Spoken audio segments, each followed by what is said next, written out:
Welcome back, everybody, to another episode of the DFS Army Killshot podcast. I am Kyle Marley. With me is my partner in crime, Dan Levy. He's the host of Half the Battle. We're here. We're going to break down this UFC Vegas 46 card from a DraftKings angle, maybe hit on a better two as well.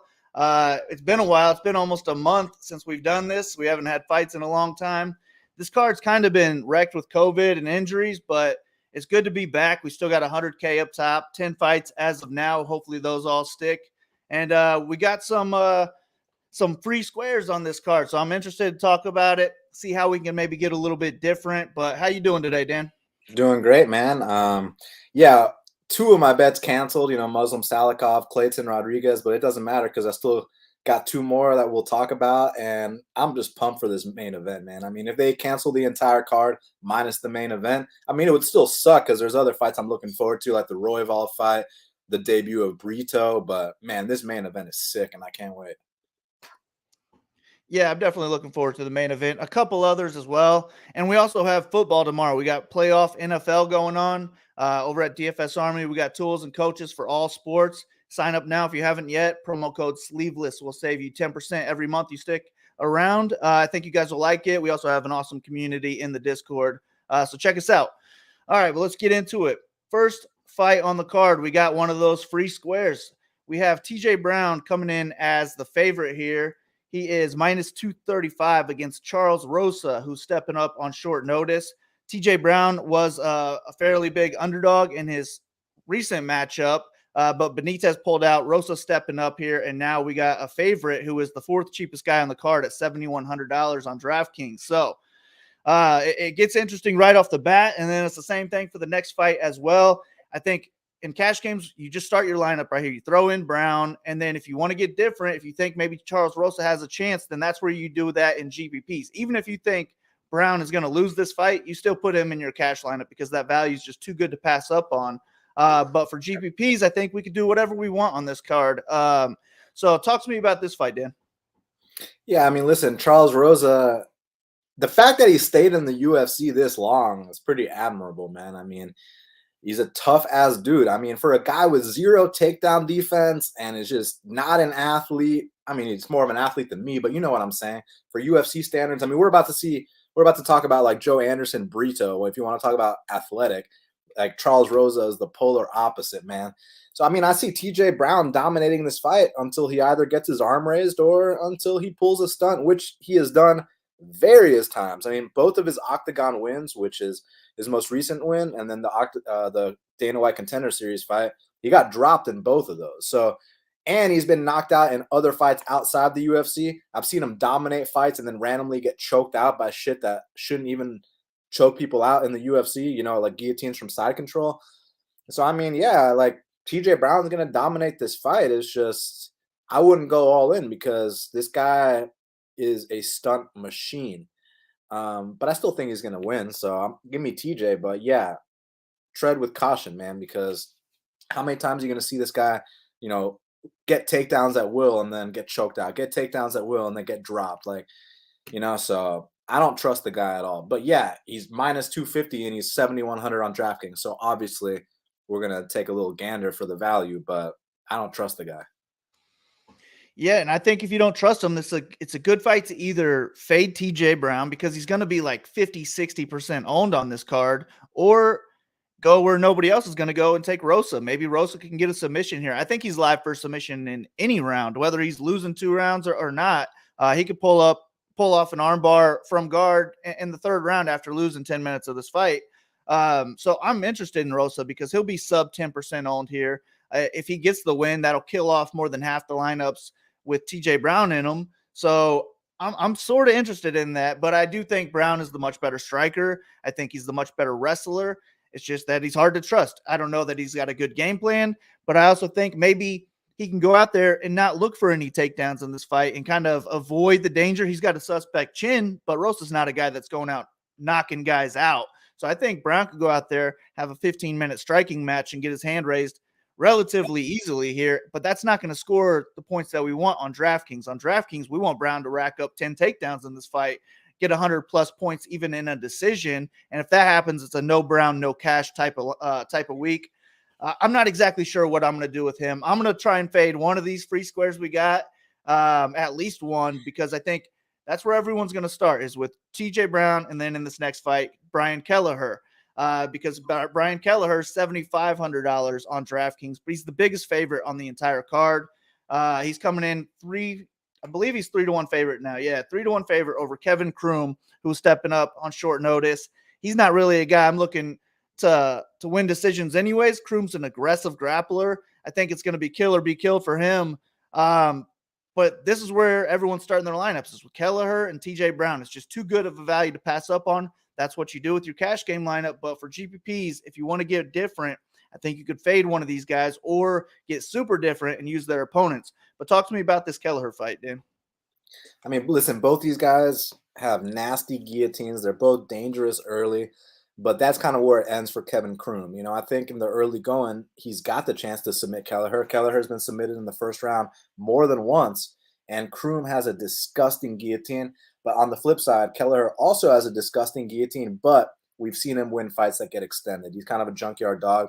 Croom already had these kind of, I don't want to call it cardio issues because the guy's had 30 to 40 pro fights, and I know he trains. It's more so a pacing issue. He goes so damn hard. He'll even sell out for that early sub that if he doesn't get it, then he tends to fatigue as a result. So I think Croom's only chance is a first-round finish. Now, if he gets that first-round finish, 10 fights on the card, he might be on that optimal lineup. So I want a tiny bit of Croom just in case he does get that first-round sub. I mean, it's possible.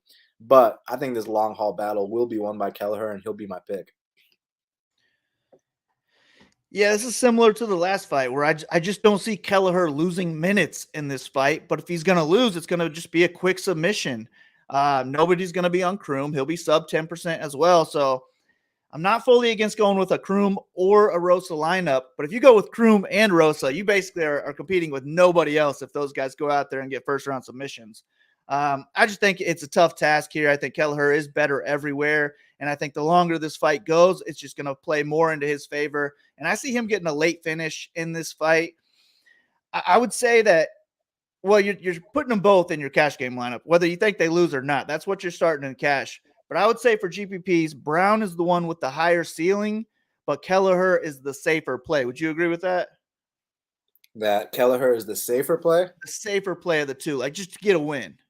Yeah, I mean, Kevin Croom doesn't really belong in the UFC, in my opinion. So, of course, I agree with you. It's just, you know, you just have to factor in that there's a chance that Croom comes out here and submits him in the first round. And if that does happen and you have Kelleher in all your lineups, well, down go all your lineups. So that's why you got to proceed with caution. But yeah, of course, I think that if I don't even watch round one and I just turn on the TV to start round two, I assume Kelleher is going to win round 2 and 3. So yeah.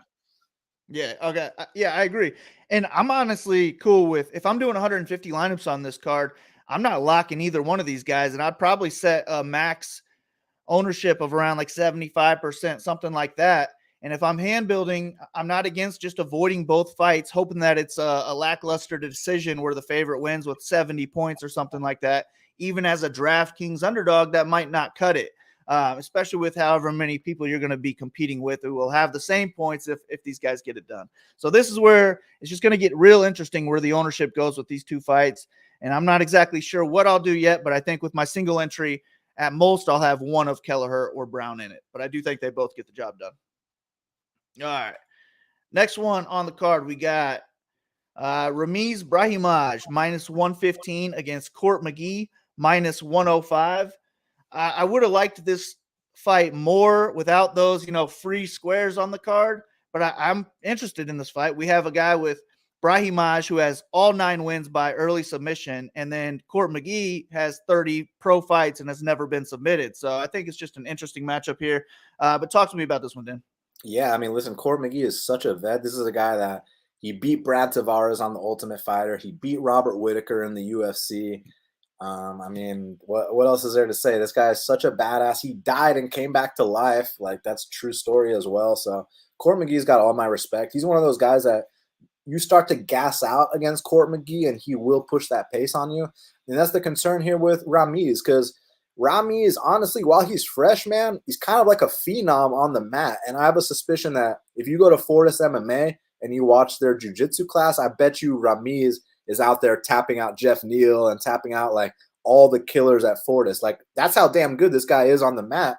It's just that fighting style requires a shit ton of energy. And if he can't get those dominant positions, or if he can't get that early sub, there's not really a plan B. You know, is striking, at least on tape, didn't look that great. Maybe, you know, he's still in his 20s, so there is room for improvement. Maybe we see the best version of him we've ever seen. But based off what I've seen on the tape, this dude will go balls to the wall for that early sub or that early dominant position. Now, there are some misconceptions. I know that officially he hasn't won too many fights that have gone past the first round. However, that first loss he had, I actually low-key thought he won the first and third round. So I kind of thought that was a controversial decision. The second loss he had, I definitely thought he lost that one. And then he obviously lost the Max Griffin fight too. But the first one showed me that, like, if this dude can pace himself, I still think he can have success in the later rounds. I'm going to go with youth here. With Ramiz, it's just obviously my concern is you don't want to be gassed out, locked in the octagon with Court McGee late second round into the third round and stuff like that. But DraftKings wise, I think Ramiz is the only one here with finishing upside. So it's either him or pass DraftKings wise. And I will be exposed to him because Court's getting up there in age. So at some point, that durability is going to wane. And at some point, one of these young up-and-comers is going to take him out. And that might be this weekend. So give me Ramiz. Yeah, I fully agree. I really don't even have much more to add on to that. I think if Ramiz wins, there's a decent chance that it's a submission in the first round. Even though Court has not been submitted yet, I think Ramiz has the type of game he can get it done. And if that's going to happen, he's going to score 100 or more points here. So I definitely like him. And I also think his striking's not bad, especially against a 37-year-old Court McGee. I think he can hang in there striking-wise while he's fresh. But, yeah, I would worry big time about, like, the third round if he's starting to gas out. Court McGee, even at 37 years old, will not gas out. And I really don't see how Court loses the third round unless Ramiz just has a full 15-minute tank, which is kind of hard to believe based on what we've seen so far. So I feel like Ramiz can win the first and second rounds on the scorecards, but I'm giving Court that third round. And maybe Court's a decent live bet if Ramiz doesn't get the early submission after round one. If we can get a dominant first round from Ramiz and then get Court McGee at like plus 500, that's not going to be a bad play because I think the longer this fight goes, the more it'll play into his favor. But I'm going to go ahead and be on your side here. I'm taking Ramiz to get a first-round submission over Court McGee, first one to get it done. And I think this kid has some decent potential. He's hard to trust. I mean, I thought he was going to go out there and submit Max Griffin, and he never even shot for a takedown. And then he got his ear ripped off. So I would assume he learned from that mistake, and he's going to go out there and do what suits him best. I have seen an interview where he's talking about going out there and trying to knock Court McGee's head off for all 15 minutes. I don't love hearing that, but I mean, maybe he knows something we don't know. We'll see. But give me the younger guy here. I'll take Ramiz to get it done. I do agree that he's the one with the upside. But at the same time, I think the upside for Court McGee would be finishing gassed out Brahimaj in the third round, where Court's just really upping the volume there and putting it on him in the third round, where that's where almost all his points would come from, is from that finish bonus plus the upped output. So I'm not fully against Court McGee, but I really don't see me clicking on him either. Next one on the card, we got newcomer Joseph Holmes, minus 155 against Jamie Pickett, plus 135.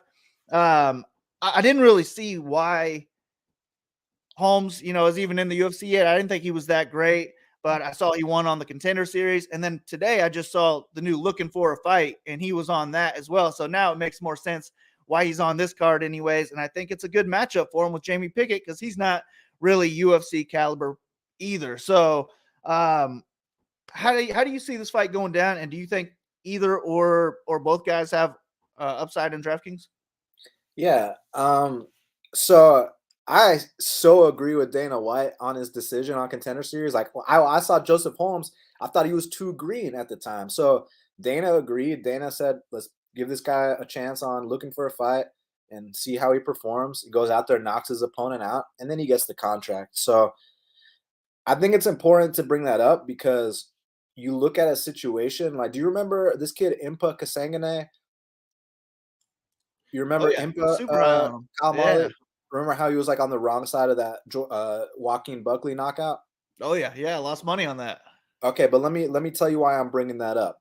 The reason I'm bringing that up is because Impa Kasang and I had 2 Contender Series appearances. And on the first one, Dana said, look, I like this kid, but I think he's too green right now, and I think he might get hurt if he comes to the UFC right now. Now, when Dana said that, it was such a shitstorm on Twitter. People are like, you're fucking crazy for not signing Impa. How dare you not sign Impa? So they give him another chance. He wins. They give him they sign him to the UFC. Oh, look, Dana was right. The kid got seriously hurt. He got knocked out brutally in 2 of his 4 UFC fights. So when Dana says stuff like that, people like to talk about Dana's ego and this and that. I would listen to a man that's been in the fight game as long as him on something like that, because look how right he was about Impa. He didn't want to sign him because he didn't want to see the kid get hurt. Ends up signing him. The kid gets super hurt. So I think he did the right call with Joseph Holmes. Don't sign him on that Contender Series fight. Let him prove himself one more time. And I think Jamie Pickett is the perfect entry-level fight to see exactly where Joseph Holmes is. Look, with some kids, I see them on Contender Series like Jamal Hill or Sodiq Youssef, and automatically I'm like, oh shit, like these guys are going to make an impact in the rankings. With Joseph Holmes, I'm not sure. It's like I like the size. He's 6'4" with the 80-inch reach. You don't often see that at middleweight. He can knock people out. He can choke people out. I like that. But I haven't really seen him tested yet. So this is a good fight. And then Pickett, I mean, when you've been finished by Charles Byrd and Jordan Wright in the first round, I mean, there's no way in hell I'm picking you in a UFC fight. So the pick is Joseph Holmes. But for me, it's more of a litmus test. I'm going to sit back, see exactly how good this kid is or how good he isn't, and then, use it for future reference. But I'm not interested in playing this fight at this time. Yeah, I don't know how I feel about it because, skill wise, I'm more so targeting these guys just because they're less experienced, just not as good, more likely to make a mistake type thing. But we do have a minus 150 fight does not go to decision line here. So that's 60% that Vegas thinks this fight ends early. And if either side can make this fight end early, then they have a chance at the optimal lineup, especially with 10 fights and 2 possible free squares here that we can use or fade. And I'm more interested in the home side because he's got a 40% chance here at inside the distance at plus 150 and Pickett's plus 350. Really, with Pickett, I think we're relying on just one big shot. He's a big, powerful guy. Maybe he can connect on Holmes' chin and put him away. But if he's not getting a knockout, I just don't really see a ceiling for Pickett. And with Holmes, I just feel like he's the better all-around athlete, better all-around fighter. I like his game more, and I think if he can get the fight to the ground, he can kind of have his way with Pickett maybe if he's in top control. And he's a submission guy, so I think he can get it done by submission. So I am interested in some Holmes here. And then on the Pickett side, I think I would only be using Pickett if I'm fading Kelleher or Brown. I would be using him more for ownership purposes, just hoping something crazy happens. I'm not fully against that, but if I'm making just one lineup this weekend, it would be Holmes on that lineup and not Pickett. All right, next one on the card, we got the guy I cannot pronounce his name. We got Vyacheslav Borishev, who I'm going to call Slava going forward. He's minus 180 against Dakota Bush, plus 155. Talk to me about this one, Dan. Yeah, look, Borishev, that's how you pronounce his name, I believe. Where is he? Okay, yeah, Borishev. Okay. Borishev is not your typical Russian, man. When you think about Russians, you think about wrestling, you think about sambo, you think about grappling credentials.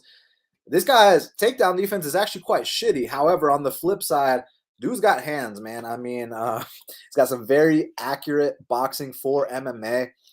And I kind of see this being that fight where, Dakota Bush comes out here, lands that first takedown easy. Second takedown might not be as easy, but still gets it. Third takedown, starts shooting from a mile out. Fourth takedown gets stuffed, and then the kid gets knocked out. So I see Dakota Bush having success early, but eventually I think Borshev's going to get to him. And if Borshev does indeed get that knockout, there's only 10 fights on this card. I think he could be one of the guys. So, yeah, I'm on Borshev, but I'm banking on this knockout. Like, you guys got to remember, just because he's Russian doesn't mean he's going to come out here and get takedowns. However, he can get knockdowns, and knockdowns score well as well. So, yeah, give me Borshev to get it done. I see the case for Dakota Bush. I mean, Borshev is green. He's unproven, so maybe Bush can come out here and do the thing. I love how they didn't show his nickname, Bush's nickname on there. His nickname's Harry. His name's Harry Bush, which, like, it's funny. He's got a sense of humor, like, haha. But, like, It also kind of makes me feel like the dude doesn't really take himself too seriously, which as a man, like, okay, it's cool to have like self-deprecating humor, but like you'll never see a Russian make fun of themselves or make fun of their own career. So it just, I know it might not have anything to do with anything, and it might just be a stretch, and I might just be going out on a limb, but I just can't really take a pro athlete at the highest level seriously that calls themselves Harry Bush. So I don't foresee him winning any UFC fights. I got Borshev to knock him out. See, yeah, with this Slava guy, I didn't do like any pre-research. I just went right into a fight. I was like, all right, this guy's going to be a serious wrestler. His name ends in a V. And then on the first fight that I pull up, it says keys to victory for Slava, get takedowns. And I'm like, damn, this guy's going to be serious if he's 2-1 favorite here. And he's not a wrestler at all. He's a complete striker. He's got like over 200 kickboxing fights. He's the head striking coach for Team Alpha Male. And yeah, while I'm watching this thinking that he's a great wrestler, I'm like, damn, this guy's really good on the feet too. I was like, this guy's the real deal. And then I found out he's not a wrestler at all. But I still like him here. I think he's going to go out there and get a knockout. But I like both sides of this fight. I think if Bush can have success with takedowns, he can get a submission in any round here just because Slava's so green. He really doesn't look good on the ground, but he has been in some bad positions, especially when he was half knocked out in one of his last fights. He ended up making his way back, getting the knockout of his own. I love the striking of this guy. He's got some good body shots, and I just don't see how Bush can hang in there for 15 minutes with this guy if he's not getting takedowns. So give me Slava to get a knockout. He's going to be the guy that I'm more interested in, but I'm cool with some Bush exposure as well in GPPs. More so on those lineups that I'm fading Kelleher or Brown, just hoping that Bush can maybe get a first-round submission and compete with 15% of the field rather than 60. All right, next one on the card. We got Joe Anderson, Brito, minus 135 against Bill Algie, plus 115. We got Brito here. You said he looks like a Figgy and Yoel Romero before I even started watching this guy. And I thought he looked more like Figgy's brother than Figgy's brother looks like Figgy's brother. So I'm kind of excited for this guy's debut. He looks like a powerhouse at 145 pounds. I think it's a good test to see how good he is, but break this one down for me. Yeah, 100%. I mean, it is a good test to see where he is because Bill Algie is no slouch at all. I mean, I'll always have respect for Bill Algie. He cashed that, I think it was like plus 140 for me against Spike Carlisle. So, I mean, he followed the game plan to a T. Let the dude gas himself out and then take over. And to some extent, it might be a similar game plan here. However, it's not going to be as easy. I mean, we have so much footage of Spike Carlisle going balls to the wall in that first round and then just gassing out in horrible fashion, man. And not just in the UFC, even now after the UFC, I don't know if you saw his Bellator fight with Dan Moret. He actually had like one of the biggest comebacks of the year. Like he dominated the dude in the first round, then just gassed the fuck out in the second and was super gassed in the third, and then somehow came back and got a finish. It was crazy, dude. If y'all haven't seen that Dan Moret versus Spike Carlisle fight, I highly recommend you check it out. But as far as this dude Brito's concerned, man, he's unbelievably physical. He's explosive, and similar to a guy like Yoel Romero or Figueiredo, you know, he might not have the typical process that you like to see, but he makes up for it with his power, with his explosiveness. Also, his takedowns, his top control is on point. He comes out of a great camp, trains out to shoot to box. I mean, they've produced world champions like Charles do Bronx Oliveira. They've also produced legends of the sport, Vanderlei Silva, Shogun Hua, even the great Anderson Silva used to train there back in the day. So, I mean, that camp is no joke. And I think this could be the next prospect out of there, man. So, listen, I think Bill Algie is going to make it a fight. I don't think Bill Algie is just going to go down easy. I mean, not at all. However, Bill Algie has been taken out 20 times in his 4 octagon appearances. I think that trend continues. And I just think that Brito comes out here and wins at least 2 of the rounds, if not becoming the first man in UFC history to finish Algie. So give me Brito to get this done.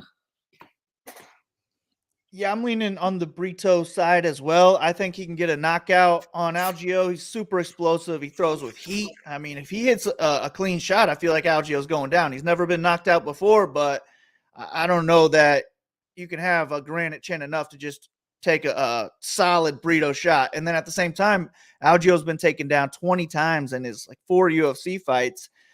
Brito can get takedowns and deliver some damage and top control as well. My worries would be that Algio is, I think, the more technical striker. He's the higher pace striker. And I've seen Brito struggle off his back in multiple fights. So that was a big worry. My biggest worry really is that he would just spend too much time on his back. But I don't know that Algio is really going to go look to wrestle. I think it would be him reversing Brito if that's going to be the case. I think it is going to be close on the feet, but I think the upside with Brito's knockout power and takedown upside as well, he's going to be the guy that I lean to. For GPPs, I'm cool with both sides of this fight. Algio's another good pivot away from the free squares if you want to go that route at a much lower ownership because he can get the job done. Even in a decision, I don't think Algio would score less than 10x, honestly. I think his output would be high enough where he's going to score more than 75 points or so if he is able to get a win here. But I'm with you on this one. I'm going to be taking Brito to get the job done. Next one on the card, we got the rematch that everyone's been waiting for. Katlyn Chookagian, minus 180 against Jennifer Maia, plus 155. Break this one down for me, Dan. Look, these two have fought once before, and Chookagian was able to go out there, win the first 2 rounds, kind of choked Maia the first 2 rounds. That's the expression. And then Maia on that 3rd round went out there, got that top control. So now it's really like, can Maia come out here, make some adjustments, and get those takedowns earlier in the fight? Because if she does, I think she's going to win.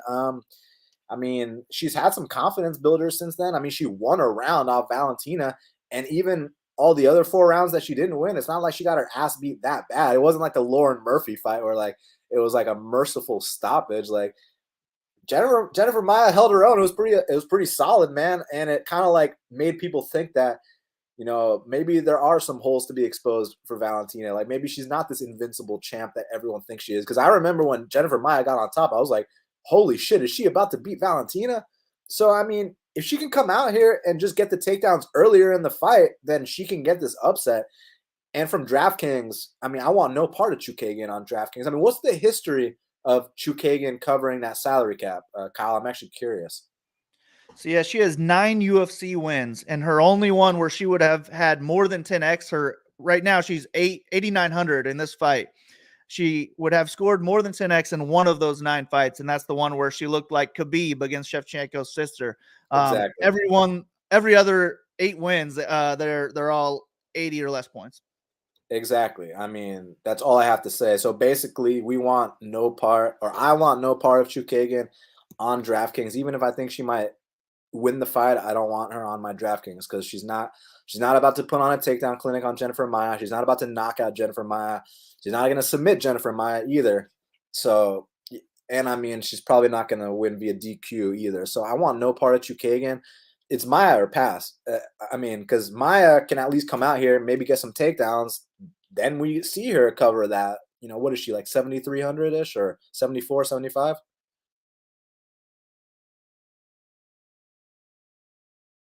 You're muted, my man. I couldn't hear what you said.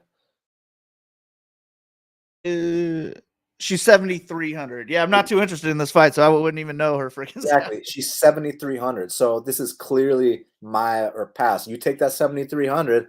Come on, Maia. Let's get 2 takedowns. We definitely take her down in that 3rd round, and then just give me 1 takedown in the 1st or 2nd round, steal that round, go out there and win this decision. So Maia or pass from DraftKings and betting too, honestly.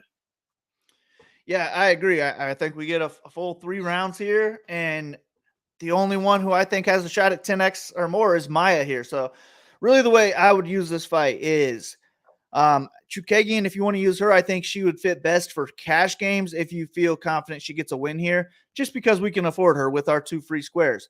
The only reason to use her in GPPs, I think, is because you're using both free squares. If you have Kelleher and you have Brown in your lineup, you're already competing with thousands of people. Like, there's like probably 15,000 people with those people and with those guys in their lineup. So if you want to get different, you could throw Chookagian in there. That's the only thing that I think makes sense with Chookagian in a GPP lineup, and just hoping something crazy happens, really, because I don't really see how this fight plays out and she scores 100 plus points, but she's going to be unowned. So if you're throwing all the chalk in around her, I think it somewhat makes sense.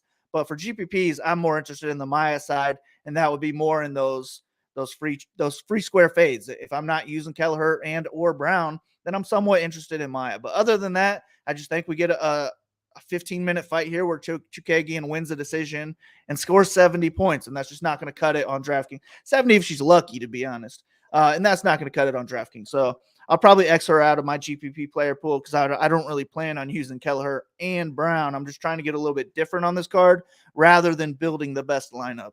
But give me Chikadze to win similar to the first fight.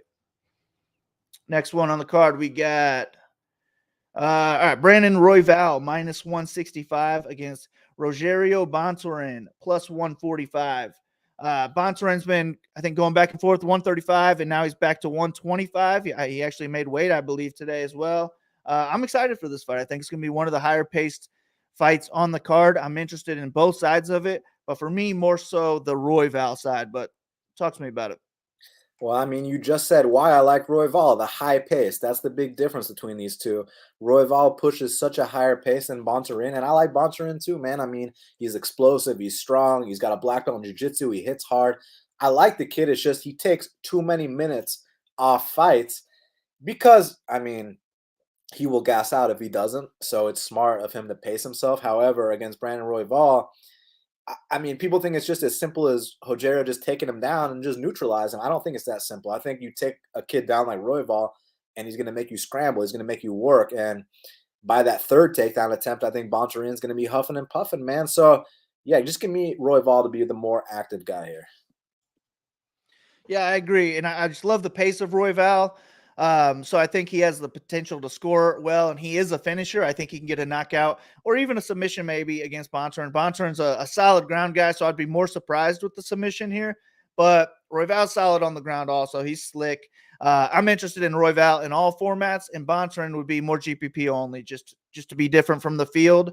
I am looking forward to this one, though. I worry about Royval's gas tank, though, just because of that pace that he sets. I just don't know how he would look in the third round if he's coming out super hot like he usually does. So it wouldn't shock me to see Bontorin go out there and win a decision, kind of start slow, pick it up late. But he's not really a great gas tank guy himself. And I don't know that he would score well if that's the scenario. So it would be more so just because you're trying to get away from the Kelleher Brown chalk. All right. Next one, we got the co-main event. Jake Collier minus 130 against Chase Sherman plus 110. Man, that's never thought I'd see these guys as the co-main event on a card, but hell, that's how we're starting 2022. Break this one down for me. Well, I mean, it was supposed to be Michelle Pereira versus Muslim Salikov. So it's not like the UFC just like went to their matchmaker meeting and they're like, let's make Chase Sherman versus Jake Collier the co-main event. I mean, they wanted to make Michelle Pereira versus Salikov, which is a hell of a co-main event. But now they had to, dig up a backup. And I mean, they weren't going to put fucking Chikadze in a co-main event. Could you imagine? So at least we know that Jake Collier and Chase Sherman are going to throw down. It's going to be an exciting fight, man.